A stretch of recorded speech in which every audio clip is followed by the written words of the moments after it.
তেলাওয়াত পেশ করবেন বিশিষ্ট মুফাসসিরে কুরআন বাইতুন নূর কেন্দ্রীয় জামে মসজিদের খতিব প্রিয় ভাই মুফতি ওয়ালিউল্লাহ পাটোয়ারি। আমি সম্মানিত ভাইকে কোরআন তেলাওয়াতের জন্য বিনীতভাবে অনুরোধ করছি। أعوذ بالله من الشيطان الرجيم.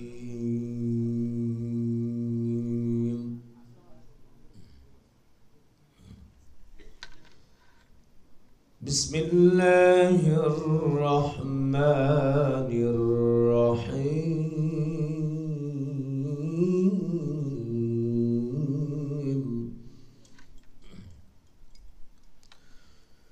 يريدون ليطفئوا نور الله بأفواههم والله متم نوره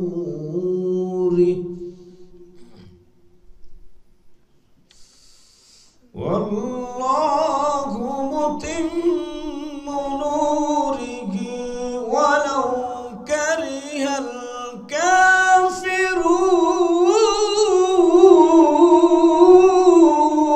الكافرون. هو الذي أرسل رسوله بالهدى ودين الحق هو الذي أرسل رسوله بالهدى ودين الحق ليظهره على الدين كله ولو كره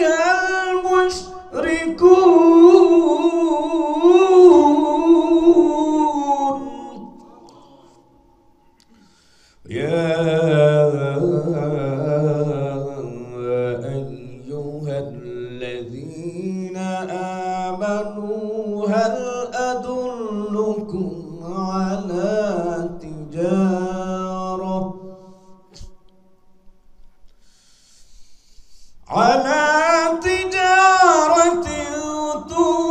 تنجيكم من عذاب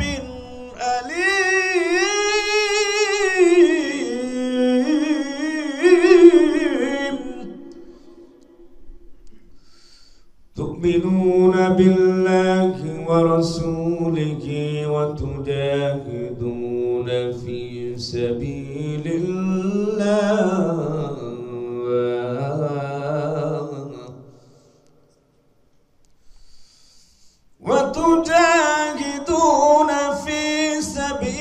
الله بأموالكم وأنفسكم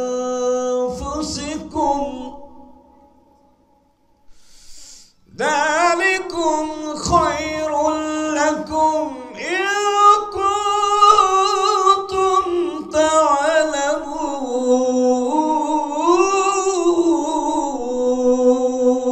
تعلمون. ذلكم خير لكم إن كنتم تعلمون.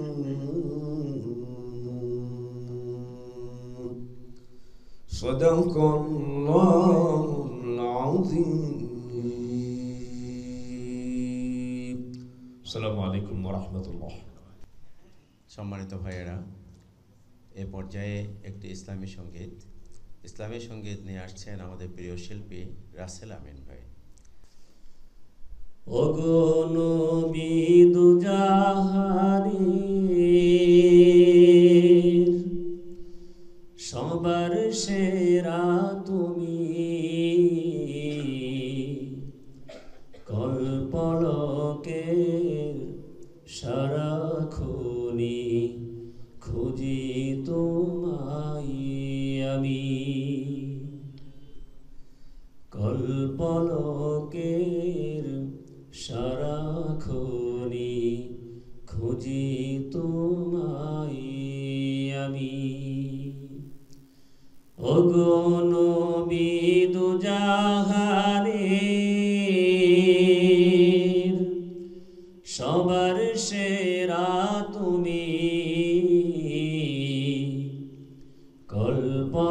পলকের সারাক্ষণে খুঁজি তোমায় আমি কল্পলকের সারাক্ষণে খুঁজি তোমায় আমি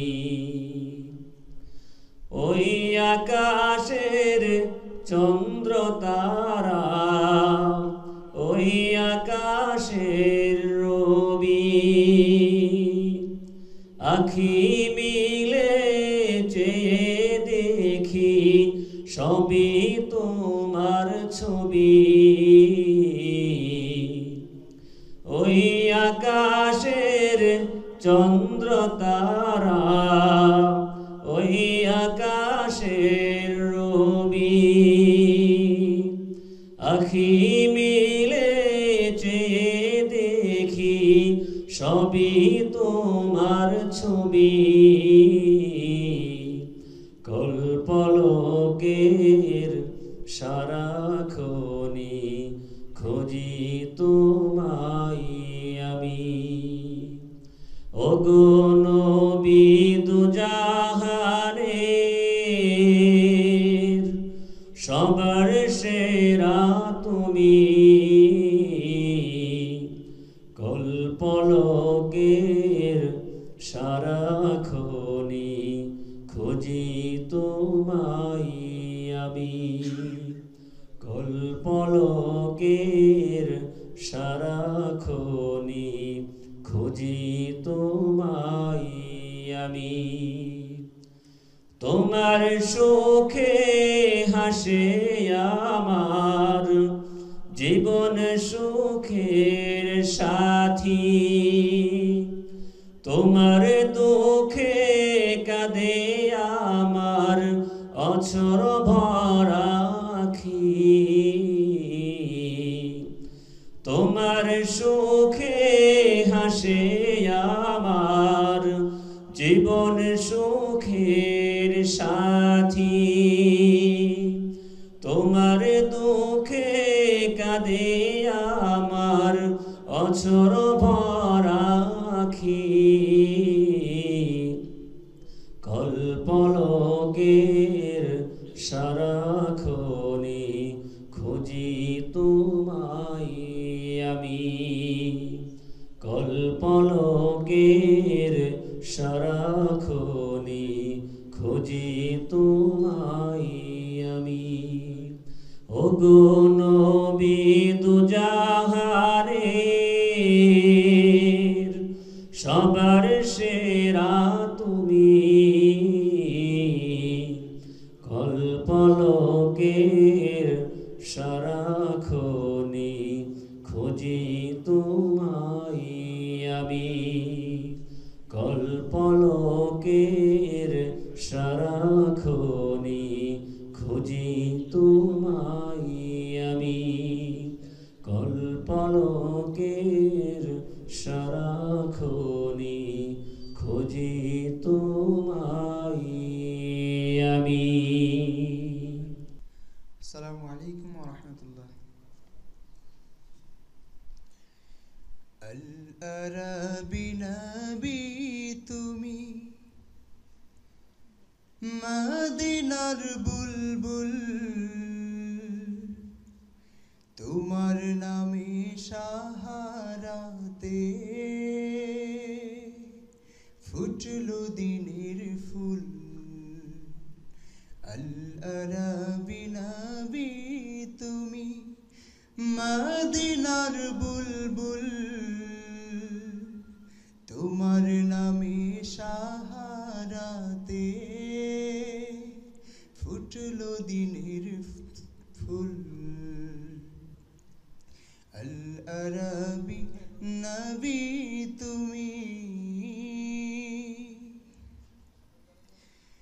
দিকে দিকে উঠল ভেসে তাওহীদের গান তোমার ছোঁয়ায় শত কাফের হলো মুসলমান দিকে দিকে উঠল ভেসে তাওহীদেরি গান। তোমার ছোঁয়ায় শত কাফের হলো মুসলমান। জাহেলিয়ার আধার চিরে, জাহেলিয়ার আধার চিরে দূর হলো সব ভুল। আল আরাবী নবী তুমি,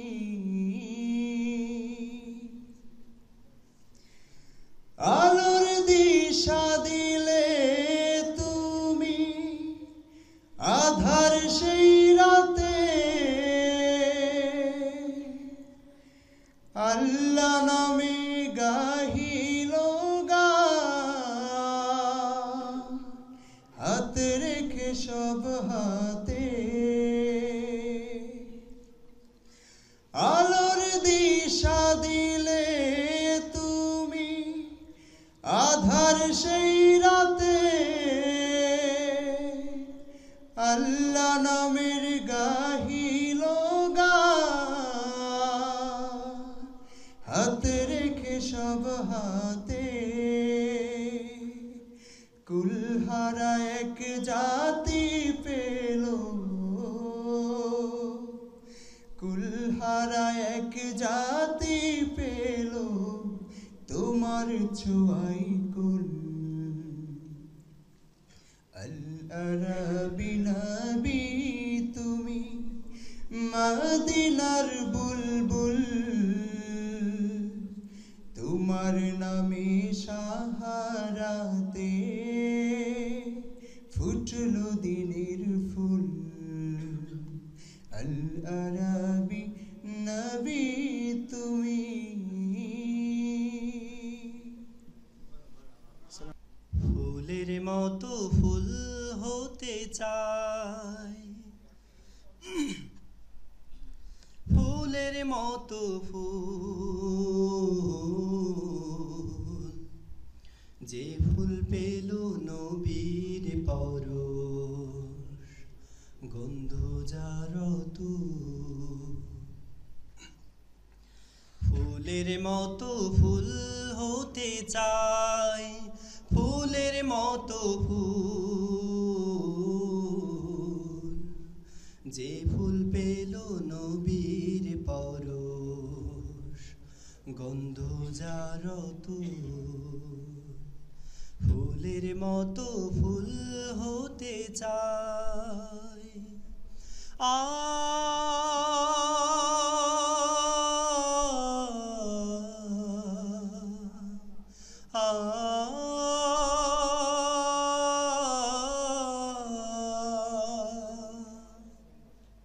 ফুটলো যে ফুল মরুর বুকে, মক্কা মদিনাতে, মুক্তির সুবাস ছড়িয়ে দিল কাবার পথে পথে। ফুটলো যে ফুল মরুর বুকে, মক্কা মদিনাতে, মুক্তির সুবাস ছড়িয়ে দিল কাবার পথে পথে। বিশ্ব মানুষ মাতোয়ারা নিজে তাহার তুল, নিজে তাহার তুল। ফুলের মতো ফুল হতে চাই, ফুলের মতো ফুল, যে ফুল পেল নবীর পরশ, গন্ধ যার ফুলের মতো ফুল হতে চাই।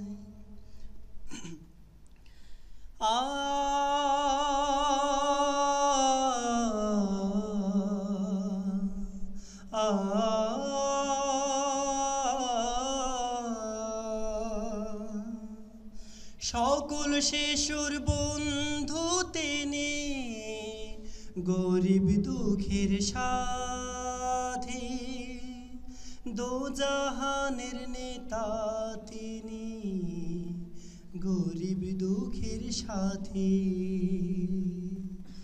সকল শিশুর বন্ধু তিনি, গরিব দুঃখের সাথী, দোজাহানের নেতা তিনি, আধার ধরার বাতি, চিনতে তারে বনের পশু, করেনি তো ভুল, করেনি তো ভুল। ফুলের মতো ফুল হতে চায়, আ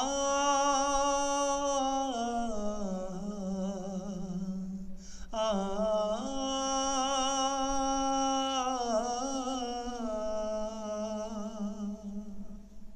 আজকের এই সিরাতুন নবী সাল্লাল্লাহু আলাইহি ওয়াসাল্লাম মাহফিলে এখন আপনাদের সামনে স্বাগত বক্তব্য রাখবেন আজকের প্রোগ্রামের সম্মানিত সভাপতি, শেরেবাংলা নগর উত্তর থানা বাংলাদেশ জামাত ইসলামের সংগ্রামী আমির, ঢাকা মহানগরী মজলিসের অন্যতম সদস্য, সাবেক ছাত্রনেতা জনাব আব্দুল আওয়াল আজম।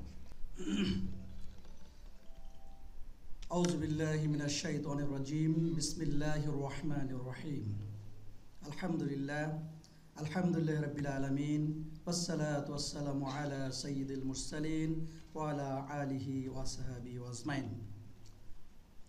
বাংলাদেশ জামায়াত ইসলামী শেরেবাংলা নগর থানা কর্তৃক আয়োজিত আজকের এই সিরাতুন নবী সাল্লাল্লাহু আলাইহি ওয়াসাল্লাম মাহফিলের উপস্থিত আজকের অনুষ্ঠানের প্রধান আলোচক হযরত মাওলানা ফখরুদ্দিন আহমেদ, উপস্থিত সম্মানিত থানা নায়েবে আমির জনাব শাহ আজিজুর রহমান তরুণ, সম্মানিত থানা সেক্রেটারি, আজকের এই অনুষ্ঠানের সম্মানিত সঞ্চালক অ্যাডভোকেট জনাব আব্দুল হালিম সহ বিভিন্ন পর্যায়ের নেতৃবৃন্দ, আমার সামনে উপস্থিত আজকের এই সিরাতুন নবী সাল্লাল্লাহু আলাইহি ওয়াসাল্লাম মাহফিলের সম্মানিত সুধীবৃন্দ, আসসালামু আলাইকুম ওয়া রাহমাতুল্লাহি ওয়া বারাকাতুহু।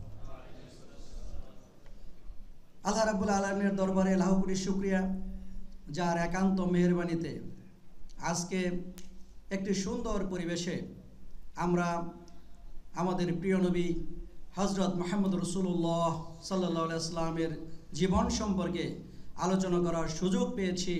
এজন্য মহান রবের দরবারে প্রাণ খুলে শুকরিয়া আদায় করে বলি আলহামদুলিল্লাহ। দরুদ ও সালাম পেশ করছি মানবতার মুক্তির দূত, খাতামুন নবিয়ান, সর্বকালের সর্বযুগের শ্রেষ্ঠ মহামানব হযরত মুহাম্মদ রাসূলুল্লাহ সাল্লাল্লাহু আলাইহি ওয়াসাল্লামের প্রতি শ্রদ্ধার সাথে স্মরণ করছি এবং শাহাদাত কবুলের জন্য দোয়া করছি, যাদের অক্লান্ত পরিশ্রমে আজকে এই অশান্ত পৃথিবীর বুকে শান্তির সুবাতাস বয়ে দেওয়ার জন্য, একটি সুন্দর পরিবেশ কায়েমের জন্য, আল্লাহ রাব্বুল আলামিনের রঙে নিজেকে রঙিন হওয়ার জন্য সিদ্ধান্ত গ্রহণ করার কারণে বাতিলের ষড়যন্ত্রের শিকারে পরিণত হয়ে বাংলার জমিন থেকে যারা বিদায় নিয়েছেন, বিশেষ করে আমাদের শহীদ আমিরে জামাত মাওলানা মতিউর রহমান নিজামী থেকে শুরু করে সকল নেতৃবৃন্দকে যারা পৃথিবীর বুক থেকে বিদায় নিয়েছেন, আল্লাহ রাব্বুল আলামিন তাদের সকলের শাহাদাতের সর্বোচ্চ মর্যাদা দান করুক, বলুন আমিন। সম্মানিত ভাইরা, আজকে আমরা যে পরিবেশে বসার সুযোগ পেয়েছি, এই পরিবেশ সৃষ্টির জন্য যে সকল ছাত্র জনতা তাদের জীবন উৎসর্গ করেছেন, তাদেরকেও আল্লাহ রাব্বুল আলামিন শাহাদাতের সর্বোচ্চ মর্যাদা দান করুন, বলুন আমিন। আবার তাদের প্রতি আমি অভিনন্দন জানাচ্ছি, যে সকল ছাত্র জনতা এই বিপ্লব সাধনে সর্বাত্মক ভূমিকা পালন করেছেন, আল্লাহ রাব্বুল আলামিন তাদের এই ভূমিকাকে এই বাংলার জমিনকে সুন্দর এবং সাবলীল করার জন্য কবুল করুন, বলুন আমিন। সম্মানিত ভাইরা আমার, আজকে উদ্বোধনী বক্তব্যে আমি খুব বেশি কথা বলতে চাইনি, দুটি কথা বলতে চাই। এক হচ্ছে ইসলামের নিয়ামত প্রত্যেক যুগে মানুষের কাছে দুটো নিয়ামত মানুষ পেয়েছে, একটা হচ্ছে নবী আলাইহিস সালামগণ, আরেকটা হচ্ছে আল্লাহ রাব্বুল আলামিন তাদের হাতে যে গাইড বুক দিয়েছিলেন, সেই সহিফা বা কিতাব। প্রিয় ভাইরা আমার, এই দুটো জিনিসের সমন্বয় হচ্ছে মানব সভ্যতার বিকাশ। এই দুটো জিনিসকে যারা আলাদা করে ফেলেছেন তারা সমাজে কোনো সুন্দর পরিবেশ কায়েম করতে পারেননি, বিশৃঙ্খলা তৈরি করেছেন, অশান্ত করেছেন পৃথিবীকে। পৃথিবীর যে ব্যবস্থাপনার দায়িত্ব মানুষকে দেওয়া হয়েছিল, আল্লাহ রাব্বুল আলামিন মানব সৃষ্টির সময় যে কাজটি করেছিলেন, বলেছিলেন ইন্নী জাইলুন ফিল আরদি খলিফা, দুনিয়াতে মানুষকে প্রতিনিধি হিসেবে সৃষ্টি করা হয়েছে। সেই খেলাফতের দায়িত্ব পালন করতে গিয়ে মানুষ যখন আল্লাহর বিধান এবং নবীদেরকে আলাদা করেছে, তখন এই সমাজ অশান্ত হয়েছে। প্রিয় ভাইরা আমার, এজন্য এই সমাজকে যদি শান্ত করতে হয়, এই সমাজকে যদি একটি সুন্দর পরিচালনা পদ্ধতির দিকে নিয়ে আসতে হয়, তাহলে এই দুটো জিনিসকে একাত্র করতে হবে। একটি হচ্ছে নবী আলাইহিস সালামগণ, আরেকটি হচ্ছে তাদের প্রতি যে নাজিল করা কিতাব, সেই কিতাব। এখানে যদি আমরা একটু দৃষ্টি দেই, তাহলে আমাদের যারা সনাতন ধর্মের পরিচয় দেন হিন্দুরা, তারা তাদের নবী হারিয়ে ফেলেছেন, তাদের গাইডলাইন কে দিয়েছেন সেটা হারিয়ে ফেলেছেন। ফলে তারা কিছু কিতাবের অনুসরণ করে নিজেরা চলছেন, ফলে তারা কোনো পথ খুঁজে পাচ্ছেন না। তাদের অবস্থা হচ্ছে সমুদ্রের বুকে একটা মাঝিবিহীন নৌকার যে পরিণত হয়, তাদের পরিণতি তাই হয়েছে। আবার খ্রিস্টানরা তারা কিতাবকে ছেড়ে দিয়ে নবীদেরকে এমন মর্যাদায় প্রতিষ্ঠা করেছেন, শেষ পর্যন্ত আল্লাহর পুত্র বলতে দ্বিধাবোধ করেননি। ফলে তারা এটাও হারিয়ে ফেলেছে, নাউজুবিল্লাহ। এজন্য আসুন আমরা এমন এক নবীর উম্মত, যিনি এমন ব্যক্তি ছিলেন যার সম্পর্কে তার স্ত্রী আম্মাজান আয়েশা রাদিয়াল্লাহু আনহাকে জিজ্ঞাসা করা হয়েছিল যে কতিপয় সাহাবী প্রশ্ন করেছিলেন, হে আম্মাজান, নবী সাল্লাল্লাহু আলাইহি ওয়াসাল্লামের জীবন সম্পর্কে কিছু বলুন। তিনি বলছেন, আপনারা কি কোরআন পড়েন না? সুবহানাল্লাহি ওয়া বিহামদিহি। সুতরাং রাসূল সাল্লাল্লাহু আলাইহি ওয়াসাল্লাম যে দিন প্রচার করেছেন সেটা হচ্ছে একটি কোরআন, আর এই কোরআনের জীবন্ত রূপ ছিলেন রাসূলুল্লাহ সাল্লাল্লাহু আলাইহি ওয়াসাল্লাম। সেই রাসূলের জীবনী আমাদের সমাজে আলোচিত হয়, আলোচনা হয়, কিন্তু রাসূল সাল্লাল্লাহু আলাইহি ওয়াসাল্লামের যে জীবনীটুকু আমাদের জন্য সবচেয়ে বেশি গ্রহণযোগ্য, সেই বিষয়টি আলোচনায় থেকে বাদ পড়ে যায়। আমরা দেখি মিলাদুন নবী উপলক্ষে যখন আলোচনা হয়, তখন আমরা দেখছি রাসূল সাল্লাল্লাহু আলাইহি ওয়াসাল্লামের জন্ম বৃত্তান্ত নিয়ে অনেক কথা বলা হয়, কিন্তু রাসূল সাল্লাল্লাহু আলাইহি ওয়াসাল্লামের জন্ম বৃত্তান্ত নিয়ে কথা বলার পরে রাসূল সাল্লাল্লাহু আলাইহি ওয়াসাল্লামের যে নবুয়াতি জিন্দেগি, সিরাতুন নবী যেটুকু, সেটুকু নিয়ে আলোচনা করার আগেই সময় শেষ হয়ে যায়। প্রিয় ভাইরা আমার, এজন্য আসুন রাসূল সাল্লাল্লাহু আলাইহি ওয়াসাল্লাম যে জীবনের মাধ্যমে মানব সমাজের পরিবর্তন করতে সক্ষম হয়েছিলেন, সেই সময়টুকুর নাম হচ্ছে সিরাতুন নবী সাল্লাল্লাহু আলাইহি ওয়াসাল্লাম। এজন্য আজকে আমরা এখানে আলোচনার বিষয় রেখেছি সিরাতুন নবী সাল্লাল্লাহু আলাইহি ওয়াসাল্লাম উপলক্ষে আলোচনা। এবং আমরা যে মেহমান দাওয়াত দিয়েছি, একজন প্রখ্যাত মুফাসসিরে কোরআন হযরত মাওলানা ফখরুদ্দিন সাহেব, তিনি এখানে আলোচনা করবেন। এবং আমাদের এই অনুষ্ঠানে প্রধান অতিথি হিসেবে উপস্থিত থাকবেন বাংলাদেশ জামায়াত ইসলামীর কেন্দ্রীয় কর্ম পরিষদের অন্যতম সদস্য, ঢাকা মহানগর উত্তরের সম্মানিত সেক্রেটারি, শহীদে কাফেলা বাংলাদেশ ইসলামী ছাত্র শিবিরের সাবেক কেন্দ্রীয় সভাপতি জনাব ডক্টর মোহাম্মদ রেজাউল করিম। সম্মানিত উপস্থিতি, আমি আহ্বান জানাবো আমাদের এই অনুষ্ঠানে আপনারা উপস্থিত হয়েছেন এবং শেষ পর্যন্ত উপস্থিত থেকে আমাদের এই আলোচনাগুলো উপভোগ করার চেষ্টা করবেন। আল্লাহ রাব্বুল আলামিন আমাদেরকে এই প্রোগ্রাম থেকে তার দিনের যথাযথ হক নিয়ে ফেরত যাওয়ার তৌফিক দান করুক। ওয়া মা তৌফিক ইল্লা বিল্লাহ। আসসালামু আলাইকুম ওয়া রাহমাতুল্লাহ।